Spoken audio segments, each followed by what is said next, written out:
በብራዚል ፍራንካ እጅግ በጣም አስቸጋሪ የሚባል የህይወት ውጣ ውረዶችን ያለፈ ሰው ነው። እናትና አባት በእግዚአብሔር የታመኑ ናቸው። አባት በአካባቢው የታወቁ ፓስተር ናቸው። እናትም ለእግዚአብሔር ራሳቸውን የሰጡ ህይወትን ፈጣሪን በመጠየቅና በመለመን የሚኖሩ ናቸው። ኢስቴቫኦ ዊሊያን እግዚአብሔር ሲፈጥረው የተለየ አቅም ያለው ሰው አድርጎ ነው የፈጠረው።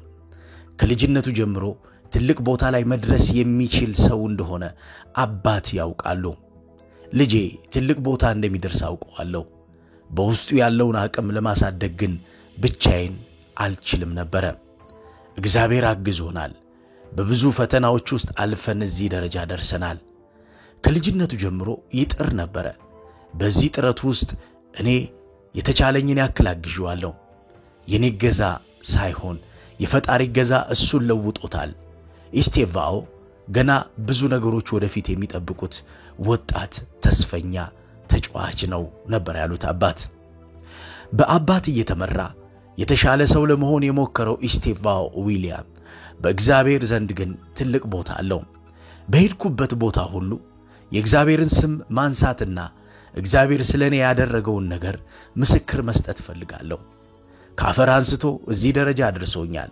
የተሻልኩ ሰው እንድሆን መርጦኛል። አባቴ ትልቅ ጥረት ነበረው። ይህ ጥረቱ እኔን የተለየ ሰው ማድረግ ነው። ይሄንን ግን ብቻው እንደማያደርገው ያውቀዋል። ፈጣሪን ጠይቆና ለምኖ ግን አሁን ያለሁበትን ማንነቴን ሰጠኝ ይላል ኢስቴቫኦ ዊሊያን። ትናንት ቼልሲ ሊቨርፑልን ባሸነፈበት ጨዋታ ጎል ያስቆጠረው ኢስቴቫኦ ነገሮች እንዲሁ አልጋ ባልጋ የሆኑለት ሰው አልነበረም። ኢስቴቫኦ ብዙ ጊዜ ቀጭነ ኳስ አትችልም ተብሎ የተቀነሰ ኳስ ተጫዋች ነበር።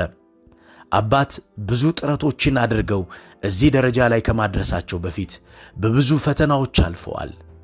የልጄን ሕይወት መስመር ለማስያዝ ሁላችንም ጥረናል።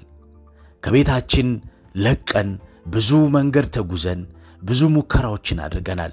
አስታውሳለሁ ከልጅነቱ ጀምሮ የተለየ አቅም እንዳለው እናውቅ ነበር። የ5 ዓመት የ6 ዓመት ልጅ ሆኖ በውስጡ ያለውን የተለየ ብቃት ግን እግዚአብሔር በመራኝ መንገድ እንደምናሳካው አምን ነበር። በእግዚአብሔር ያለን መመካት አሁን እሱ የደረሰበት ቦታ ላይ እንድንደርስ አግዞናል ይላሉ አባት። አባት በፍራንካ የታወቁ ፓስተር ናቸው። በስራቸው ብዙ ምዕመናን አሉ። ስለ እግዚአብሔር ትልቅነትና ስለ እግዚአብሔር አድራጊነት ይገልጻሉ፣ ይናገራሉ፣ ስሙን ከፍ አድርገው ይጠራሉ። ፈጣሪ ሁሌም ቢሆን የፈጠራቸውን አይተው ሁሌም በጸሎት ራሳችንን ካጠነከርን ፈጣሪ ለኛ ያመቻቸውና ያዘጋጀውን ነገር እናገኛለን። እኔም ቤተሰቤም የነበረን አንዱ ትልቁ ነገር በጸሎት በርትተን የልጃችንን የእግር ኳስ ሕይወት ማስተካከል ነበር። አዎ ነገሮች አልጋ ባልጋ አልነበሩ። እነዚህን ግን ብቻችን እንደማናሳካው እናውቅ ነበር። የፈጣሪን እገዛ ጠይቀን እኛም በጸሎት በርትተን አሁን ኢስቴቫኦ የደረሰበት ደረጃ ላይ ተገኝተናል ነበር ያሉት። ኢስቴቫኦ ከልጅነቱ ጀምሮ ዝምተኛ ነው። የሚናገረው በኳስ ነው። በኳስ ብዙዎቹን ያናግራል።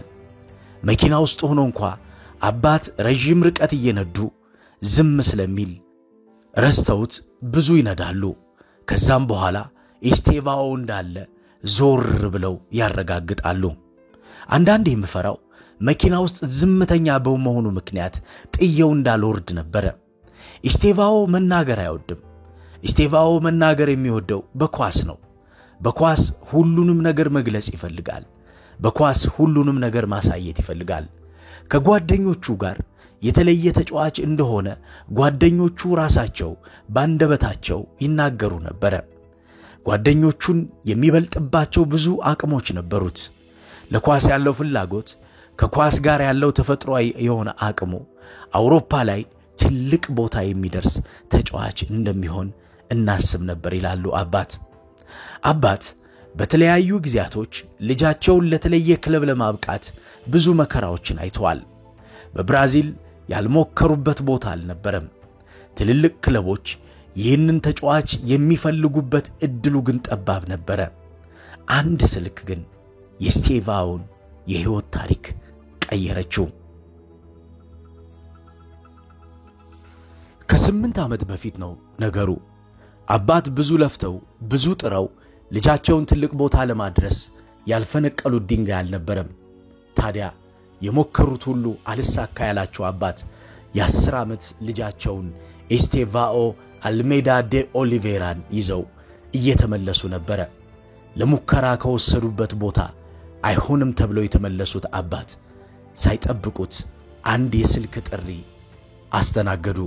ይህ የስልክ ጥሪ የኤስቴቫኦ ዊሊያን የእግር ኳስ ሕይወትን እስከ ወዲያኛው የቀየረ ነበረ። የተደወለው ከክሩዜሮ እግር ኳስ ቡድን ነበረ። የክሩዜሮ እግር ኳስ ቡድን ይህንን ተጫዋች እንደሚፈልገው ለአባት ነገሯቸው። ይህ ወቅት ለአባት ትልቅ እድል የሰጠ ነበረ።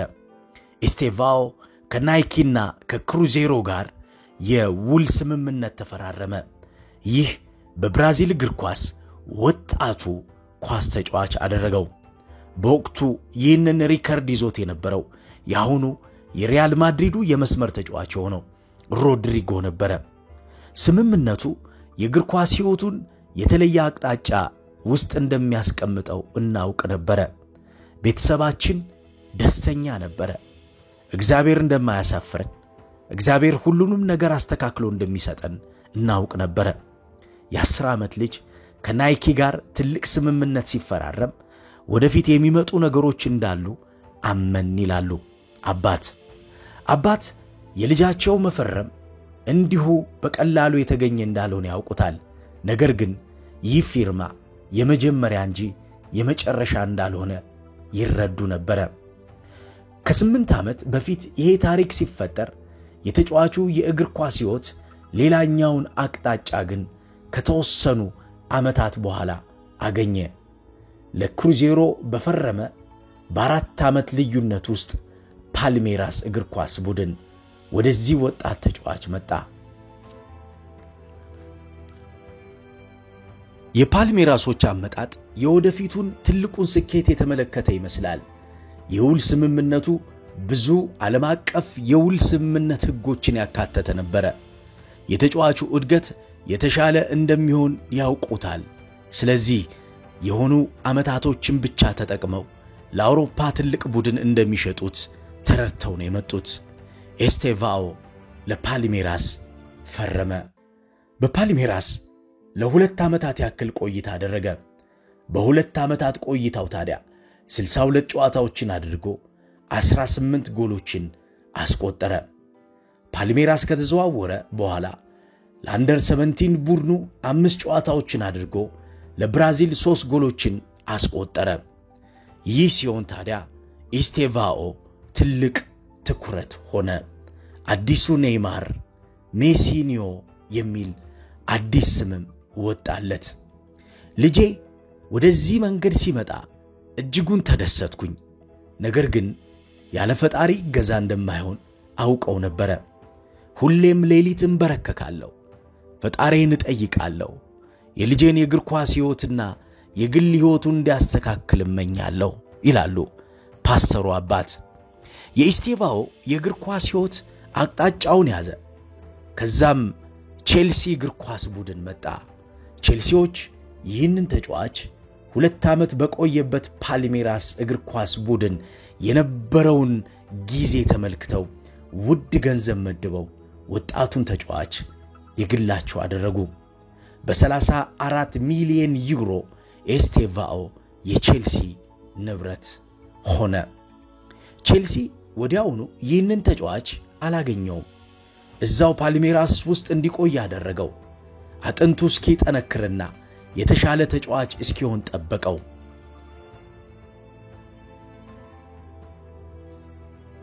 ከወራቶች በኋላ ግን ኤስቴቫኦ ወደ ቼልሲ መጣ። በቼልሲም የተሻለ ተጫዋች እንደሚሆን በመጀመሪያዎቹ የጨዋታ ጊዜያቶች አሳየ። በዓለም ክለቦች ዋንጫ ቼልሲን ተቃራኒ ሆኖ የገጠመው ኤስቴቫኦ ወደ ቼልሲ ከመጣ በኋላ የተሻለ እንቅስቃሴ የተሻለ እድገት ማሳየት ጀመረ። ሰኔ 22 ቀን 2024 በፕሪሚየር ሊጉ የፈረመውና የቼልሲ ተጫዋች መሆኑ የተረጋገጠው ኤስቴቫኦ ዊሊያምስ ወደ ቼልሲ ከመጣ በኋላ የመጀመሪያውን ጨዋታው ባየር ሊቨርኩሰን በገጠሙበት ኦገስት 8 2025 አደረገ። የመጀመሪያ ጨዋታው በብዙ የቼልሲ ደጋፊዎች አይን ውስጥ እንዲገባ አደረገው።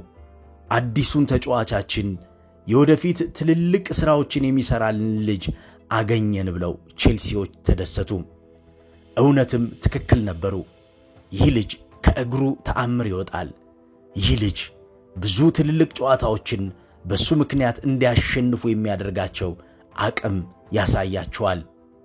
ኦገስት 17 2025 የመጀመሪያውን የፕሪሚየር ሊግ ጨዋታውን ከክሪስታል ፓላስ ጋር አደረገ። በስታንፎርድ ብሪጅ የነበረው ጊዜ ትልቅ ድምቀት ሆነለት። ይህም ጂሚ ጊተንስን ቀይሮ የገባበት ጨዋታ ነበረ። ኦገስት 22 2025 የቼልሲን የመጀመሪያውን የፕሪሚየር ሊጉን ቋሚ ጨዋታ ያደረገበት ጊዜ ነበረ። በዚህ ጨዋታ ኤስቴቫኦ ዊሊያምስ የተለየ እንቅስቃሴ አደረገ። በወቅቱ ትልቅ ትኩረት ትልቅ ቦታ ያገኘበትን ጊዜ አሳለፈ። ቼልሲ በጨዋታው 5-1 በሆነ ውጤት ሲያሸንፍ ኢንዞ ፈርናንዴዝ ላስቆጠረው ጎልም መነሻ ሆኖ አቀበለ። ትናንትና ደግሞ ለሊቨርፑሉ ጨዋታ ራሱን አዘጋጅቶ ከገባ በኋላ የቼልሲን የማሸነፊያ ጎል በድንቅ ሁኔታ አስቆጠረ። አሰልጣኝ ኤንዞ ማሬስካ ከጫፍ ጫፍ የሮጡበትን ደስታ በዚህ ተጫዋች አማካኝነት አገኙ። ከጨዋታውም በኋላ እንዲህ አሉ፣ ኤስቴቫኦ ገና ብዙ ተአምር ይሰራል፣ ገና ቼልሲን ትልቅ ቦታ ላይ ያደርሰዋል አሉ። በአባቱ እገዛና በፈጣሪ ቸርነት እዚህ ደረጃ የደረሰው ኤስቴቫኦ ዊሊያምስ ፈጣሪውን ከፍ አድርጎ ያነሳ በቼልሲ የእግር ኳስ ቡድን ታሪክ መስራቱን ቀጥሏል። ሊቨርፑልን ያሸነፈው የቼልሲ ቡድን ታሪክ የሰራው በ18 ዓመቱ ኤስቴቫኦ ዊሊያምስ አማካኝነት ሆኗል።